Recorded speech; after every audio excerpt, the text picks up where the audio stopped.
Bienvenidos de nuevo a la serie sobre el manejo de las aves de presa. Comenzamos con el módulo 1, que es sobre nutrición y cubre todos los aspectos sobre esta, desde la alimentación de bebés hasta la de aves ya crecidas. Abordamos la calidad de los alimentos, el cómo pesar a nuestras aves, cómo valorar los tamaños del buche y la cuestión sobre infecciones en los alimentos. Continuamos con adiestramiento básico en el segundo módulo. Esto cubre el adiestramiento básico de un sacre, un peregrino y un Harris-Hawk, desde que comenzamos con ellos hasta el primer vuelo libre. El tercer módulo trata sobre anatomía, y en él cubrimos todos los sistemas básicos del cuerpo. Esto es lo que necesitaremos saber para el cuarto módulo, donde echaremos un vistazo a los cuidados de la salud. Este módulo nos enseñará a suministrar medicamentos y os dará la respuesta a cómo reconocer los síntomas de las principales enfermedades parasíticas, protozoarias y víricas. Ahora tenemos preparado para vosotros los siguientes 4 módulos, todos basados en aspectos sobre la cría en cautividad. El primero cubre las preparaciones básicas que necesitaremos para comenzar un programa de cría en cautividad, diferentes tipos de aviarios, habitaciones de incubación y de cría, selección de aves y toda la preparación para la primavera venidera. En el segundo vídeo, el cual corresponde al sexto módulo, os enseñamos cómo criar y entrenar aves jóvenes imprintadas para que se conviertan en donantes de semen o ponedoras de huevos. Abordaremos todos los aspectos sobre la obtención y examinación del semen, chequeando la calidad y cantidad, cómo transportarlo, cuándo inseminar las hembras y mucho más. En ese momento ya nos encontraremos en la tercera parte, la cual es el séptimo módulo de las series. Entonces observaremos qué es lo que podemos hacer con nuestros huevos fértiles, cómo hacer funcionar nuestras incubadoras, la pérdida de peso en los huevos, el volteo, el uso del ovoscopio, el desarrollo del embrión y nos prepararemos para las dificultades que tendremos a la hora del nacimiento, analizando los fallos que pudimos tener si algún huevo no llega a nacer. Todo esto nos conducirá al cuarto vídeo de cría en cautividad, que corresponde al octavo módulo en las series, donde cubrimos el nacimiento del pollito, problemas como los sacos vitelinos sin retraer y todo este tipo de situaciones.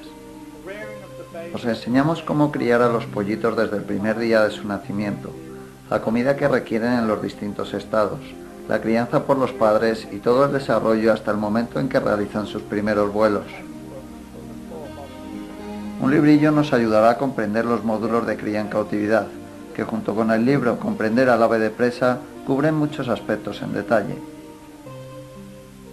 Espero que los disfrutéis.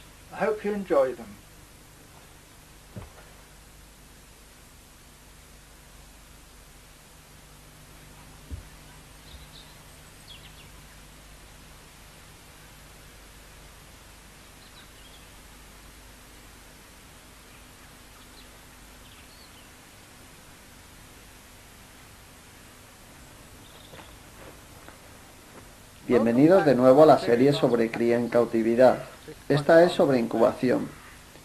Cuando a la hembra le queda poco para poner, alrededor de 2 o 3 días antes, entrará en un periodo de letargo causado por la proximidad del primer huevo. Parecerá pesada, estará ahuecada, andará con pesadez, sus ojos estarán ovalados y sus excrementos no se producirán muy a menudo. Parecerá que está enferma. No nos preocupemos, este es el momento en el que se está depositando el calcio para construir la cáscara en el oviducto. No la molestemos ahora.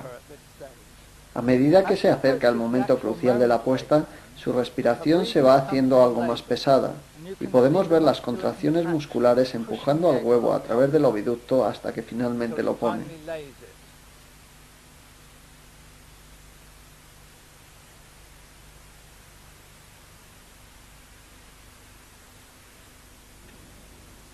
Especialmente si hace frío y permanece en el letargo de incubación durante un periodo amplio de tiempo sin poner el huevo, estemos pendientes no sea que se convierta en un caso de retención de huevos. Esto haría que fuese incapaz de ponerlos. Casos superficiales pueden ser tratados con gluconato cálcico y oxitocina, que provoca que el oviducto se contraiga y expulse el huevo. Pero seamos muy cuidadosos si tenemos que capturar nuestro ave para hacer esto, puesto que podemos fácilmente romper el huevo en el interior del oviducto, y la cáscara rota podría entonces penetrar las paredes del oviducto. Siempre consulta a un veterinario especializado en aves en estos casos. El uso de luces artificiales para alterar el fotoperiodo natural y cambiar de esta forma el periodo de puesta fue estudiado en el módulo quinto acerca de las preparaciones para la cría.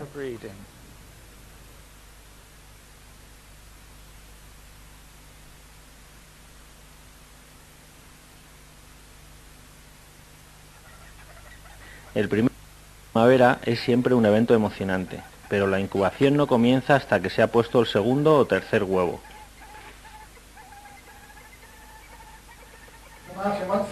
Martin, una vez que has retirado, esperemos, un huevo fértil, ¿lo pones ahí? No, lo dejamos con los padres, un número de días, o si no, lo arrancamos nosotros en una incubadora de aire estático, en la otra habitación. Bien, entonces comencemos echando un vistazo a la otra habitación de incubadoras donde arrancamos los huevos. Bien, Martin, tenemos un huevo pesado y medido y queremos colocarlo en una incubadora de aire estático. Sí, así es.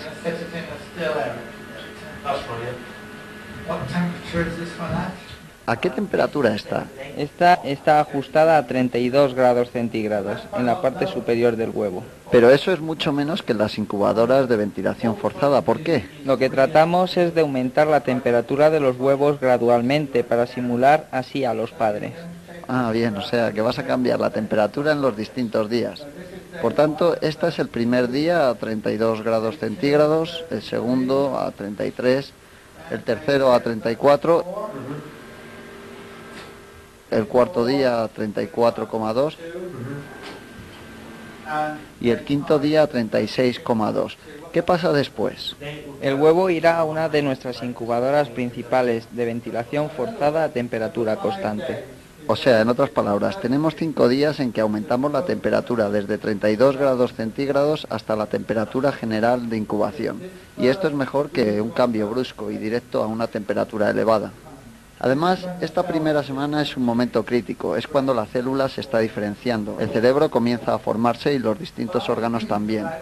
Hacia el 10º día, el pequeño embrión es realmente ya un embrión diminuto y solo tiene que crecer, pero antes de ese momento es un momento crítico.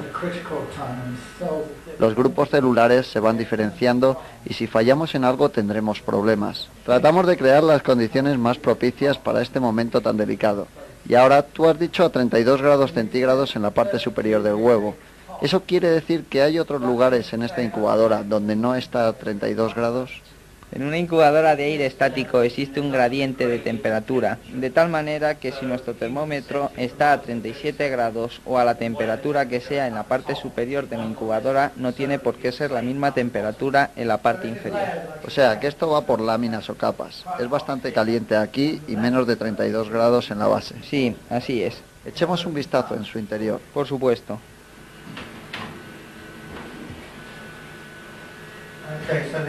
Bien, los huevos reposan aquí y ruedan sobre esta bandeja y mediante un volteador automático son movidos desde el primer día.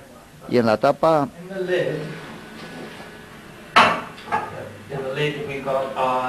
En la tapa tenemos un termostato electrónico, un termómetro que está a nivel de los huevos. Y tenemos también un termostato de emergencia por si aumentase la temperatura. Y esto es un cable térmico, o sea, lo que produce el calor. Una ventana con cristal doble. Sí, así es. Y sin ventilador. Exacto, y sin ventilador. Muy simple. Muy simple. Es una buena caja aislante y fácil de limpiar.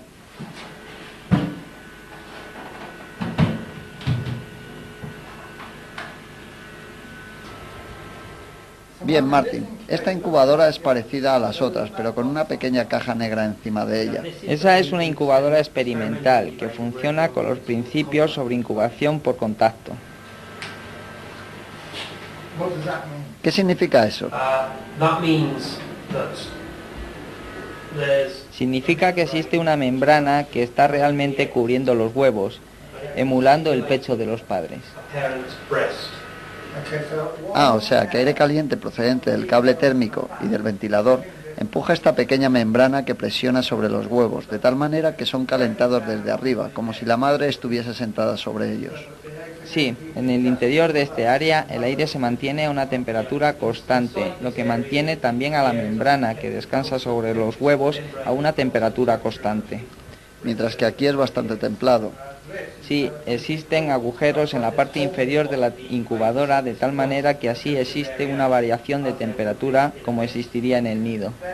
Cuando la tapa está colocada y la membrana descansa sobre la parte superior de los huevos, ¿cómo se voltean los huevos? Lo que sucede es que el propio ventilador gira en dirección contraria, chupando de esta manera la membrana y levantándola así de los huevos. Entonces, estos son volteados desde abajo y después el ventilador vuelve a girar, normalmente empujando de nuevo la membrana sobre los huevos. Ya veo. Y por eso necesitamos esta caja negra de aquí, puesto que estos son los controles electrónicos. Sí, así es.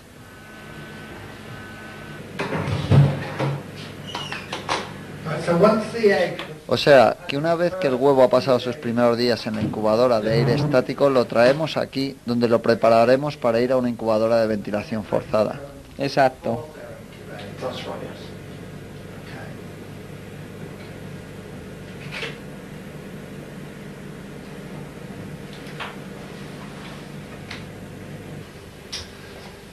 O sea, Martín, a diferencia de donde arrancamos los huevos, estas son incubadoras de ventilación forzada. Puedo oír los ventiladores funcionando y forzando el aire al interior. Sí, así es.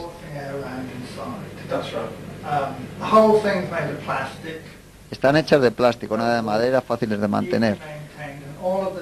Hechas en diferentes partes. Si algo falla o se rompe, podemos quitarla y comprar esa pieza para ponerla. Un día compraremos piezas para que tengas de repuesto. Sí.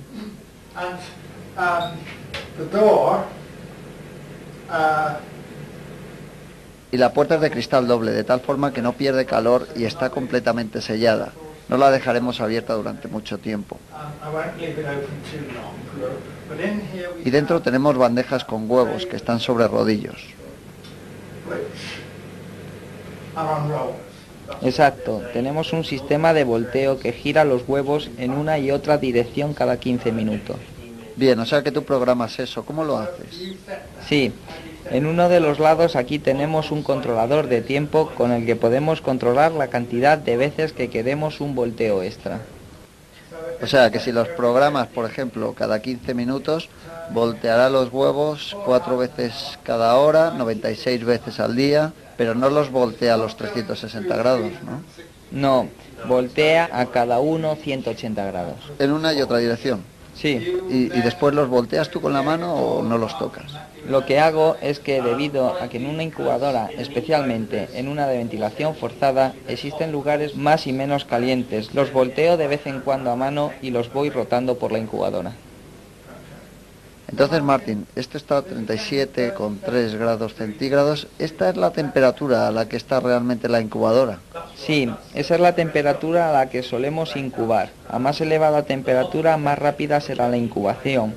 Y a más baja temperatura, más lento será el desarrollo del huevo. Bien, entonces lo que tienes que hacer es ponerlos a 50 grados centígrados y así estarán listos en un par de semanas. Que no, que es broma, no lo hagas, ¿eh? Algunas veces, cuando vengo a eso de las 11 de la noche, ya soñoliento. Este es un lector de temperatura muy práctico, pero realmente tú has de estar muy seguro acerca de tu temperatura. Sí, correcto. Entonces, para ello utilizaremos uno de estos termómetros calibrados oficialmente, y son caros, pero no tan caros como sería si la temperatura fuese incorrecta.